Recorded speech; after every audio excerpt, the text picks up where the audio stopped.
Welcome everyone. We're going to be working on a very round stone today. And don't worry if you don't have one, I'm going to show you how to make your own. This design was inspired by a recent trip I took to the beach with my kids, and we found this wonderful shop that had all kinds of exotic seashells in it, including these beautiful sea urchins. And so thought I would try and paint a green sea urchin on a stone. I'm taking you to the Happy Dotting Company website, and this is where you can find the tools I'll be using today. If you just scroll down on Angela's page, you'll see her dotting tools and her stencils, and on her Etsy page she also has this wonderful silicone mold, and if you use it with gypsum cement powder you can make your own stones. I'm using Ultracal 30 that I got on Amazon, and I'm going to measure out 8.85 ounces on a digital scale, and then zero out the scale and add 3.35 ounces of water. Once I've got that, I'm just going to mix it up. You can use a glove. I didn't have one. I just used my hand, and it's fine as long as you wash your hand off with soapy water afterwards. So you want to mix it gently, just kind of squeeze it together. You don't want to form a lot of bubbles. And once it's all incorporated, you can pour it right into the mold. And that's it.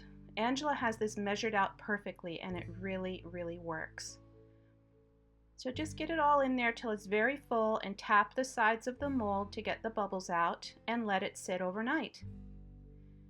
All you have to do is unmold it the next day and you've got a perfect dotting stone. It also has a little bump on the top that marks the very center of the stone. Now let this cure for another 24 hours before painting. I painted mine with a black satin front and back, and then I traced a bottle of paint on the top to get a circle and painted that with an aqua blue, and then I sealed the back side of the stone with a clear acrylic spray. Now it's all ready. I'm going to put some guidelines on with the Happy Dotting Company stencil, and I can center that right over that center bump. It makes it so easy. And I just used my General's charcoal white pencil to lightly sketch on some guidelines. The thing with this sea urchin design is you really need to get your rows very straight, and these guidelines are so handy. So this is her set of tools, and I'm going to be using that to dot today. I'm starting out with the Martha Stewart Beetle Black. It was a little thick coming out of the bottle, so I used some Liquitex Gloss Pouring medium to mix together. And I'm using the green tool to make my center dot. Now I'm using the Martha Stewart Mermaid Teal, and I'm going to make 3 shades of this, dark, medium, and light. And I'm using the pouring medium again, and then in my final well I'll be using the Martha Stewart Wedding Cake, and then just mixing these together to get 3 different shades. I'm also doing the same thing with the Martha Stewart Scallion Green Pearl. 3 shades of that, just the same way. So I'm starting out with the dotting stylus that's included in the kit, and I'm using the small end with the darkest shade of teal right on the guidelines. You want to get it as close to that black center dot as you can. Wipe that off and flip the tool over to the large end and do the same thing. Just line it right up on the line. Now I switch to the little red tool with the medium teal. Again, we're just following the guidelines. Gonna wipe that off and then switch to the lilac colored tool with the medium teal. You can see how the dots are getting bigger as we're moving down the guidelines. Now I'm using the Aqua tool with the light teal paint.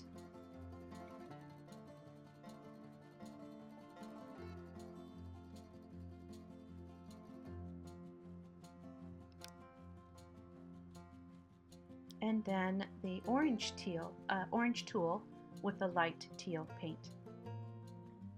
We're getting nice straight rows. This is what you want.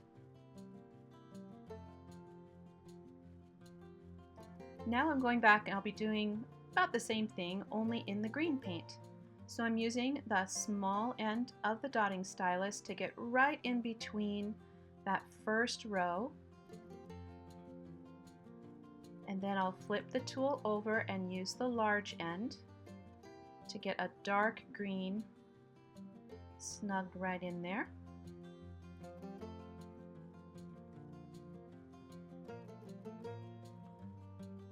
Then I went to the Lilac tool for my next size, also staying with the dark green teal, or the dark green Scallion, excuse me.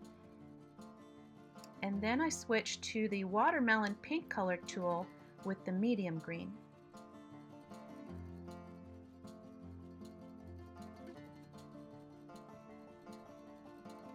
And now to the royal blue tool with the medium green.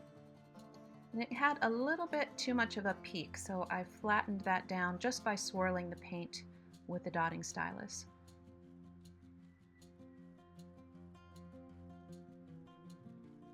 Sometimes happens with the large dots. They tend to be kind of peaky in the middle like a volcano.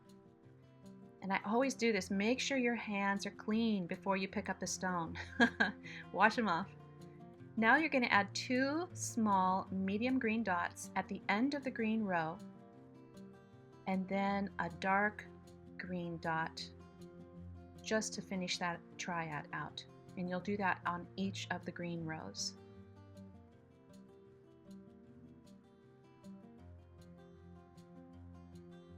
And now I'm using Golden Fluid Titanium White, which is a pretty thin paint, almost like cream.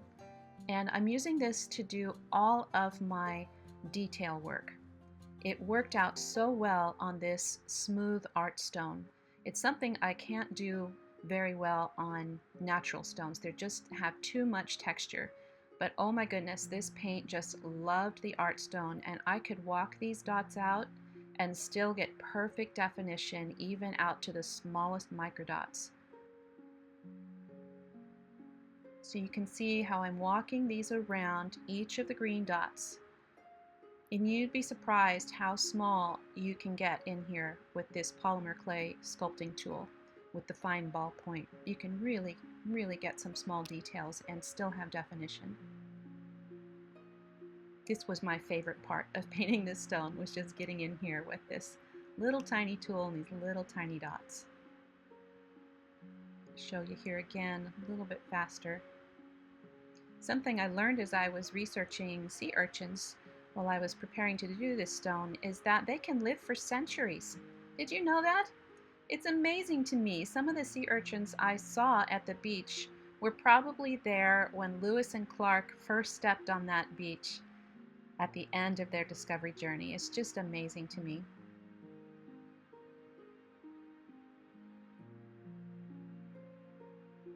Okay, we got all of those white details done. Now I'm going to one of my favorite top dot paints, the Martha Stewart Mother of Pearl. And I'm going to be putting little pearl top dots on top of the blue row. Just loading that up as much as I can, placing a little bead of paint right there in the center of those blue dots. Then I'm using the medium teal to do the top dots on the green row.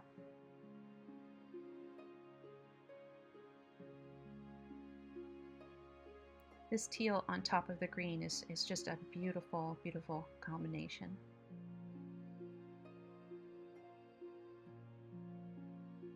And then as I got back up toward the center of the stone, I switched over to the dark teal and just used the dotting stylus to do those top dots. Now I'm using the FolkArt Colorshift Green Flash. This is a brilliant metallic paint. It's very sticky like glue, but it's really wonderful for highlights. So I'm putting little tiny microdots in between each of the blue dots, just down that row. And this paint has enough vibrance to it that it really adds a nice detail. And there's also an iridescence to this paint when it dries. Now I'm using the green tool to make one more blue dot at the end of that row. I thought there was too much space, so I decided to add one more large dot way down there at the bottom. And I made sure that didn't run. I just kept blowing it with the blow dryer. Now I'm adding some light green top dots on top of the medium teal to give me triple dots in the green row. This is some wedding cake top dots on that large blue dot at the bottom of the stone. I made sure this paint was pretty thick, almost like frosting, because I wanted some peaks coming up from it to be like urchin spines. And then I also added another dot of that green flash, but oh my goodness, this paint is sticky and it's tricky. You've got to pull up the tool very slowly and make sure the string snaps off and doesn't lay back down on the stone and leave a line. So you kind of have to pull it up and wait for the string to snap off. A lot of metallic paints are like this.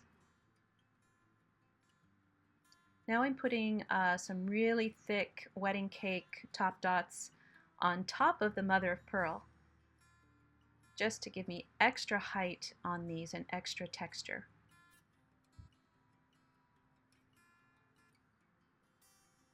And there it is. I'm going to let this dry overnight before I do the finishing spray. But first, I always forget the next step. I always forget this. I want to remind everybody, don't forget to remove any guidelines. This is my nemesis. I get so excited that the stone is done, and then I do the finishing spray, and then, oh my goodness, the guidelines are still there. So don't forget to take them off before you spray the stone. I used a matte finish on this, and I just kind of sprayed it lightly, and then I turned the paper around and then sprayed the other side. And again, let that dry overnight, and then you have a finished stone. Voila, all done. I want to thank Angela at the Happy Dotting Company for her wonderful products, and I hope that you visit her webpage. Thanks for watching, everybody. Until next time.